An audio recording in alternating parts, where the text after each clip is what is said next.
بسم اللہ الرحمن الرحیم۔ السلام علیکم ناظرین کرام، نواز شریف نے تمام نیب ریفرنسز میں بری ہونے کے بعد ایک پارٹی لیڈروں سے خطاب کرتے ہوئے ایک بیانیہ جاری کیا۔ وہ بیانیہ زیر بحث ہے قومی صحافتی سیاسی حلقوں میں، کیونکہ بہت سے لوگوں کو پریشانی ہوتی ہے نواز شریف کی بیانیہ سے۔ ان کا بیانیہ کیا ہے؟ کبھی کہتا ہے کہ ایک بیانیہ تھا، مجھے کیوں نکالا گیا؟ یہ بیانیہ نہیں تھا، وہ ریزن مانگتے تھے، پوچھتے تھے اس وقت۔ پھر انہوں نے کہا ووٹ کو عزت دو، تو نواز شریف نے تو کبھی ووٹ کو عزت دو کے نعرے سے بیک آؤٹ نہیں کیا ہے۔ نواز شریف تو ہمیشہ اس بات پر کھڑے رہے ہیں کہ جو کچھ انہوں نے کہا ہے اس پر وہ قائم رہے ہیں۔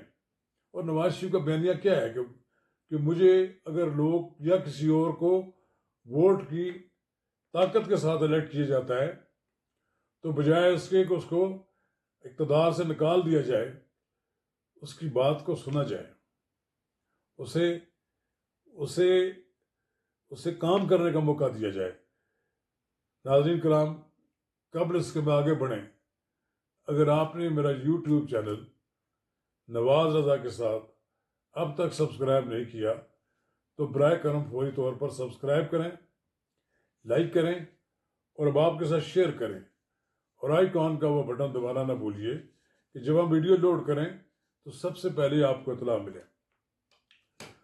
نواز شریف کا بیانیہ تو بڑا واضح ہے جی۔ وہ تو کہتے ہیں کہ میں منتقم مزاج نہیں ہوں، وہ اپنے جذبات پہ قابو تو پا رہے ہیں، لیکن اس کے ساتھ ساتھ وہ کبھی پھر کہتے ہیں کہ جب ان کو وہ تکالیف یاد آتی ہیں جو پچھلے 7 سال جنرل باجوہ اور جنرل فیض حمید کی وجہ سے انہیں اٹھانی پڑی، تو پھر ان کا بھی خون کھولنے لگتا ہے، اور وہ کہتے ہیں کمر مزمل سے احتساب تو ہونا چاہیے کہ آپ نے یہ کیوں کیا، آپ نے ملک کی چلتی ہوئے ملک کو کیوں تباہی کی طرف لے گئے۔ اگر بالکل ہی آپ سے نہ پوچھا جائے تو کل پھر کوئی اور تالے ازما اس طرح کر سکتا ہے کام۔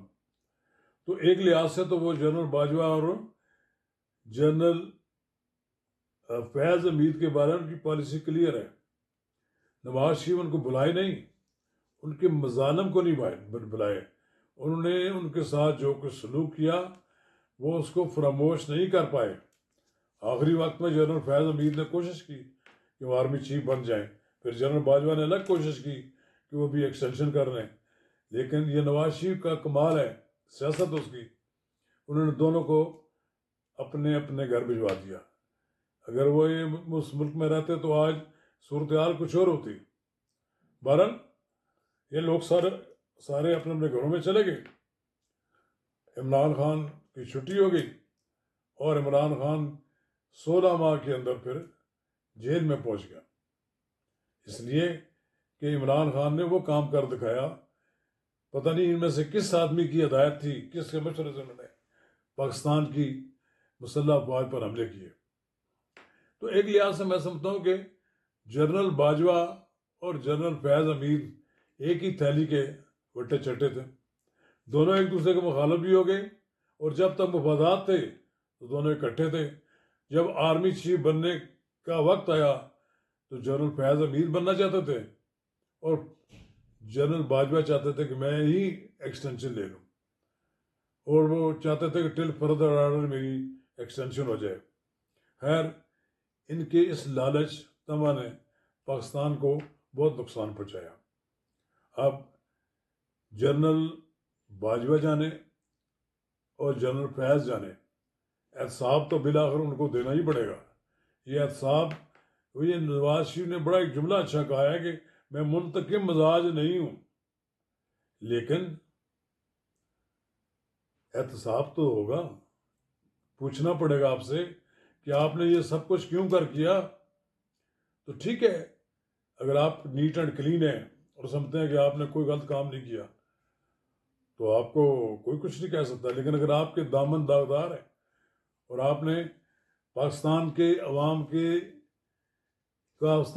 عوام کو کی جمہوری کی منتخب حکومت کو ڈی اسٹیبلائز کیا اور پھر ایک شخص کو 7 سال تک در بدر کی ٹھوکریں کھانے پر مجبور کیا، تو کم از کم وہ اتنا تو حق رکھتا ہے نا، آپ سے پوچھے کہ جناب آپ نے یہ سب کچھ کیوں کیا؟ انہوں نے یہ بھی کہا کہ میں نے کوئی جنرل باجوہ کے خلاف سازش نہیں کی، جنرل راحیل کے خلاف میں نے کوئی سازش نہیں کی، اور جنرل فیض کے خلاف بھی کوئی سازش نہیں کی، پھر ان لوگوں نے میرے خلاف کیوں سازشیں کی؟ یہ بات ان کا سوال بڑا درست ہے۔ نواز شریف کی سیاسی زندگی کا ایک بڑا عرصہ جیلوں میں، جلا وطنی میں، اور اسی طرح کے سڑکوں پہ جلوس جلسوں میں گزر گئی ہے، انہیں کام نہیں کرنے دیا گیا، لیکن جتنا عرصہ انہوں نے کام کیا وہ سارے کے سارا آج ریکارڈ پر موجود ہے، اور ہر کوئی جانتا ہے کہ پاکستان کا ترقی کا دور جو تھا وہ میاں نواز شریف کا دور ہے، باقی سب ادوار پیچھے رہ جاتے ہیں۔ لہذا یہ کہا جا سکتا ہے کہ نواز شریف آئے گا، احتساب ہوگا، اب اسے کوئی نہیں روک سکے گا، اور ان لوگوں کو بھی ٹھکانے لگایا جائے گا جن لوگوں نے پاکستان کے چلتے پھرتے ہنستے بستے پاکستان کو اجاڑ دیا۔ شکریہ۔